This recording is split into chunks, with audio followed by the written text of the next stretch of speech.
14 नवंबर 2023 आज की ताज़ा खबरें और ब्रेकिंग समाचार हिंदी में।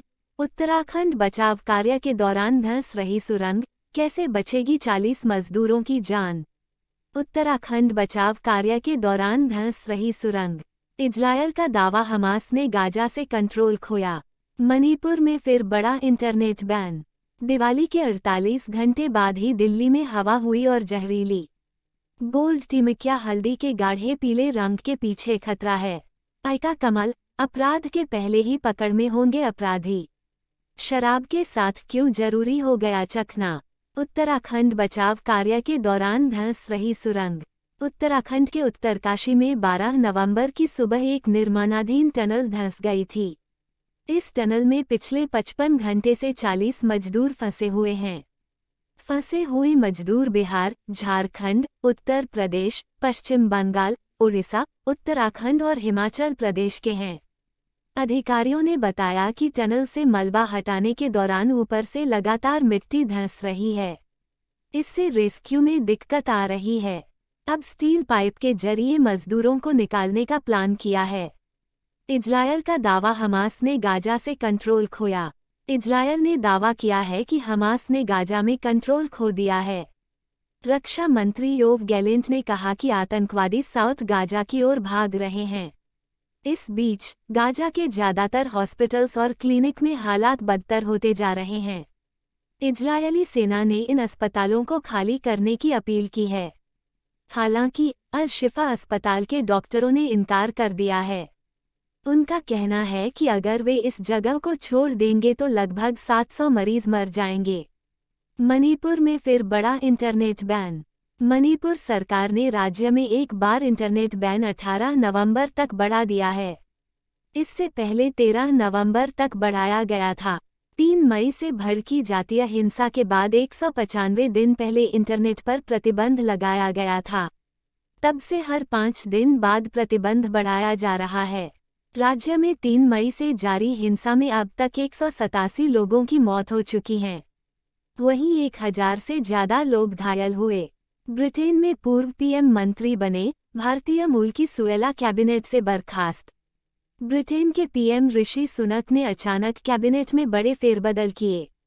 उन्होंने भारतीय मूल की गृह मंत्री सुएला ब्रेवरमैन को बर्खास्त कर दिया। अब तक विदेश मंत्रालय संभाल रहे जेम्स क्लेवरली को ब्रेवरमैन की जगह गृह मंत्री बनाया गया है। क्लेवरली की जगह पूर्व पीएम डेविड कैमरन को नया विदेश मंत्री बनाया गया है। ब्रेवरमैन को बर्खास्त करने का कदम पुलिस को निशाना बनाने वाला एक विवादास्पद लेख अखबार में प्रकाशित होने के कुछ दिन बाद उठाया गया। ब्रेवरमैन ने पुलिस पर इजरायल हमास संघर्ष के बाद लंदन में होने वाले प्रदर्शनों से सख्ती से न निपटने का आरोप लगाया था। नहीं रहे ओबरॉय समूह के चेयरमैन पृथ्वीराज सिंह ओबरॉय। ओबरॉय समूह के चेयरमैन पृथ्वीराज सिंह ओबरॉय का मंगलवार को निधन हो गया। वह 94 वर्ष के थे। पीआरएस ओबरॉय ने भारत में होटल इंडस्ट्रीज की तस्वीर बदल दी। यही वजह है कि उन्हें होटल इंडस्ट्रीज में बड़ा नाम माना जाता है। वह मानते थे कि नमस्कार भारत की पहचान है। इसी वजह से ओबरॉय के होटलों में आने वाले गेस्ट का स्वागत होटल स्टाफ नमस्कार करके करता है। दिवाली के 48 घंटे बाद ही दिल्ली में हवा हुई और जहरीली। दिल्ली में दीपावली के 48 घंटे बाद हवा और जहरीली हुई। 13 नवंबर को सुबह 7 बजे दिल्ली का overall air quality index AQI 275 था। 14 नवंबर को सुबह 9 बजे रियल टाइम AQI 361 रिकॉर्ड किया गया। कई इलाकों में यह आंकड़ा 400 के पार पहुंच गया है। पूर्व पीएम जवाहरलाल नेहरू की जयंती पर पीएम मोदी ने दी श्रद्धांजलि। प्रधानमंत्री नरेंद्र मोदी ने मंगलवार को देश के पूर्व प्रधानमंत्री जवाहरलाल नेहरू को उनकी जयंती पर श्रद्धांजलि दी। पीएम मोदी ने सोशल मीडिया प्लेटफॉर्म एक्स पर लिखा, हमारे देश के पहले प्रधानमंत्री जवाहरलाल नेहरू जी को उनकी जयंती पर श्रद्धांजलि। अमेरिकी राष्ट्रपति बाइडेन की पोती की सुरक्षा में चूक।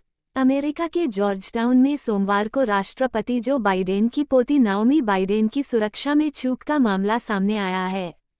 कहा जा रहा है कि नाओमी की एसयूवी जब पार्क थी तो 3 अज्ञात लोगों ने एसयूवी की खिड़की तोड़ने की कोशिश की, जिसके बाद नाओमी की सुरक्षा में तैनात सीक्रेट सर्विस एजेंट्स ने फायरिंग कर दी। दिल्ली जमीन घोटाला, मुख्य सचिव की बड़ी मुश्किलें, मंत्री आतिशी ने सौंपी सीएम केजरीवाल को 650 पन्नों की रिपोर्ट। दिल्ली मंत्री आतिशी ने द्वारका एक्सप्रेसवे जमीन घोटाला मामले में मुख्य सचिव नरेश कुमार के खिलाफ शिकायत पर मुख्यमंत्री अरविंद केजरीवाल को प्राथमिक रिपोर्ट सौंप दी है। दिल्ली की सतर्कता मंत्री आतिशी ने बामनोली भूमि अधिग्रहण मामले में मुख्यमंत्री अरविंद केजरीवाल को रिपोर्ट सौंप दी है।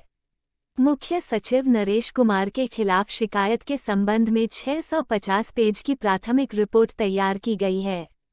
शिकायत में आरोप लगाया गया कि मुख्य सचिव के बेटे को एक ऐसे व्यक्ति के रिश्तेदार ने नौकरी पर रखा था, जिसे एक सड़क परियोजना के लिए अधिग्रहित जमीन के लिए बढ़ा हुआ मुआवजा दिया गया था। रिपोर्ट के मुताबिक दिल्ली मंत्री ने 650 पन्नों की रिपोर्ट केजरीवाल को सौंपी है।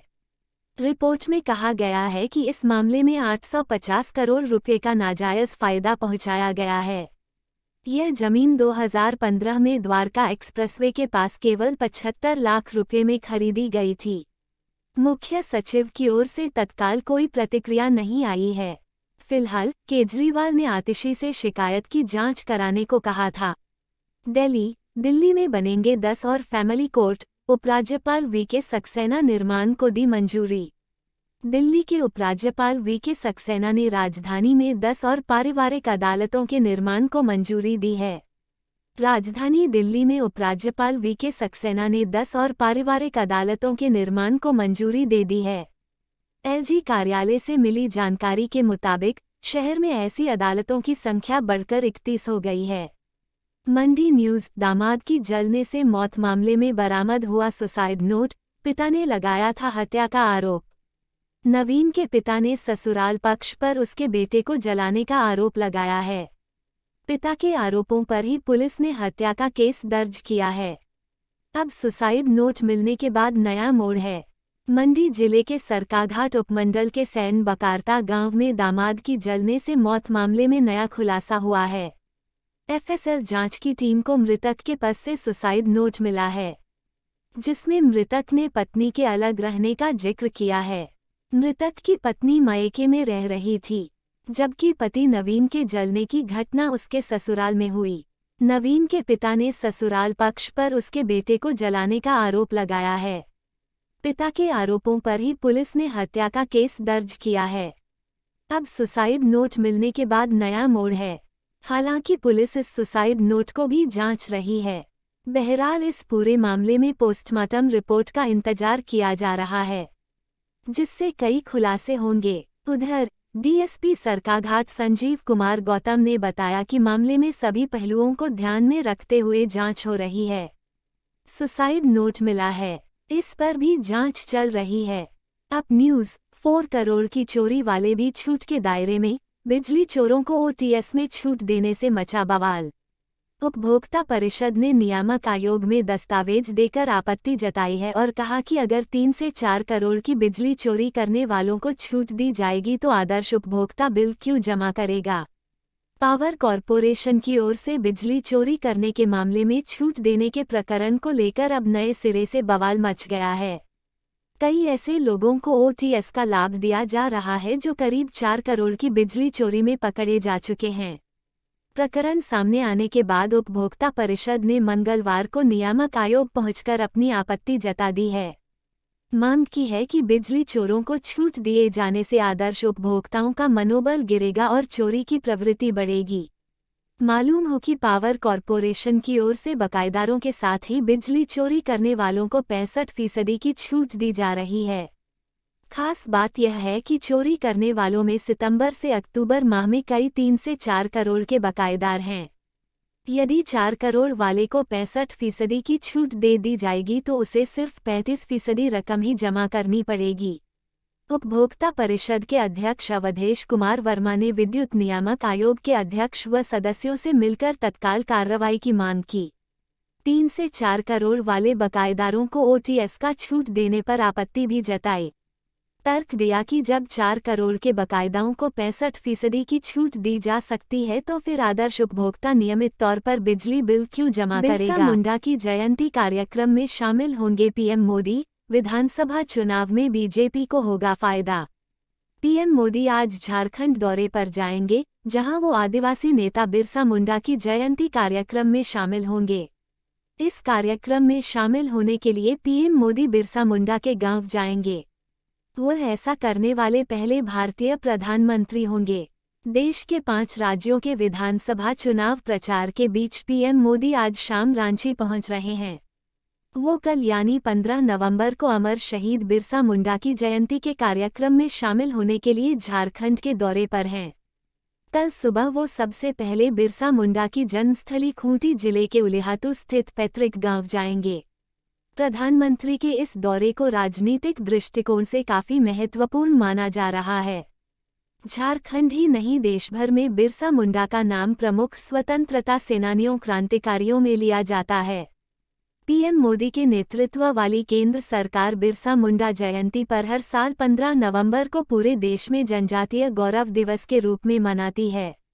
पीएम मोदी बिरसा मुंडा के गांव उलिहातू से पीएमपीवीटीजी डेवलपमेंट मिशन के शुभारंभ के साथ 24,000 करोड़ रुपए की कई योजनाओं की शुरुआत भी करेंगे।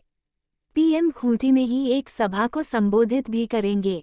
पीएम मोदी बिरसा मुंडा की जयंती पर 8 करोड़ किसानों के खाते में किसान सम्मान निधि की 15वीं किस्त भी किसानों खाते में भेजेंगे। नरेंद्र मोदी बिरसा मुंडा के गांव जाने वाले पहले प्रधानमंत्री होंगे। बीजेपी को गुजरात में मिला बड़ा फायदा। आदिवासी आइकॉन बिरसा मुंडा को राजनीतिक सुर्खियों में वापस लाकर प्रधानमंत्री देशभर में जनजातीय समुदाय के आदिवासी मतदाताओं को बताना चाहते हैं कि बीजेपी शासनकाल में ही उनके एक आइकॉन नेता बिरसा मुंडा को सम्मान मिला। दरअसल पिछले 2 साल से मोदी सरकार बिरसा मुंडा की जयंती को जनजातीय गौरव दिवस के रूप में मना रही है और 2023 में बीजेपी के नेतृत्व वाले एनडीए ने राष्ट्रपति चुनाव में द्रौपदी मुर्मू को उम्मीदवार बनाकर आदिवासी वोट बैंक में बड़ी सेंध लगाई। नीतीश का गुस्सा, मांझी का मौन और मोदी का समर्थन। ओबीसी कार्ड की काट, एनडीए का महादलित सम्मान कार्ड। नीतीश कुमार की तल्ख टिप्पणी के विरोध में जीतनराम मांझी ने मौन धरने का ऐलान किया है। प्रधानमंत्री मोदी ने भी नीतीश की टिप्पणी को अमर्यादित बताते हुए मांझी का समर्थन किया है। क्या ये महागठबंधन के ओबीसी कार्ड की काट में एनडीए का महादलित सम्मान कार्ड है? समझिए। बिहार के मुख्यमंत्री नीतीश कुमार के गुस्से ने विपक्षी हिंदुस्तानी अवाम मोर्चा और पूर्व सीएम जीतनराम मांझी को बैठे बिठाए एक बड़ा मुद्दा दे दिया है। मांझी के लिए विधानसभा में सीएम नीतीश ने जिस तरह की भाषा का इस्तेमाल किया, उसे लेकर भारतीय जनता पार्टी बीजेपी भी हमलावर हो गई है। प्रधानमंत्री नरेंद्र मोदी ने तेलंगाना में चुनावी रैली को संबोधित करते हुए कहा कि बिहार विधानसभा में निर्लज्जता के साथ दलित नेता और पूर्व सीएम जीतनराम मांझी को अपमानित किया गया। पीएम मोदी ने दावा किया कि नीतीश कुमार ने इससे पहले रामविलास पासवान को भी अपमानित किया था। दलितों को इसी तरीके से अपमानित करना नीतीश और कांग्रेस के साथी दलों की आदत है। पीएम मोदी ने नीतीश और कांग्रेस को दलित विरोधी बताते हुए मांझी का समर्थन किया, तो वहीं पूर्व सीएम ने अब मौन धरने पर बैठने का ऐलान कर दिया है। जीतनराम मांझी ने कहा है कि भीमराव अंबेडकर की प्रतिमा के सामने मौन धरने पर बैठेंगे। बिहार में जारी सियासी जंग के बीच सवाल ये भी उठ रहे हैं कि क्या नीतीश सरकार के ओबीसी कार्ड की काट के लिए ये एनडीए का महादलित सम्मान कार्ड है? पूर्व मुख्यमंत्री जीतनराम मांझी। वरिष्ठ पत्रकार ओमप्रकाश अष्ट ने कहा कि जातीय जाल में उलझी बिहार की सियासत में नीतीश सरकार के जातिगत जनगणना और आरक्षण बढ़ाने के दांव से बीजेपी फंस गई थी। बीजेपी को ये नहीं सूझ रहा था कि इस दांव की काट कैसे करें। बीजेपी जातिगत सर्वे या आरक्षण का कोटा बढ़ाए जाने के फैसलों का विरोध नहीं कर पाई, उल्टा जातिगत जनगणना का फैसला एनडीए की सरकार के समय होने की याद दिला श्रेय भी लेती नजर आई। इसी बीच नीतीश कुमार के 2 कार्यों ने बीजेपी को बड़ा मौका दे दिया। महिलाओं को लेकर बयान और मांझी को लेकर टिप्पणी। महिलाओं वाले मुद्दे से भी अधिक बीजेपी का फोकस अभी मांझी वाले बयान को बड़ा मुद्दा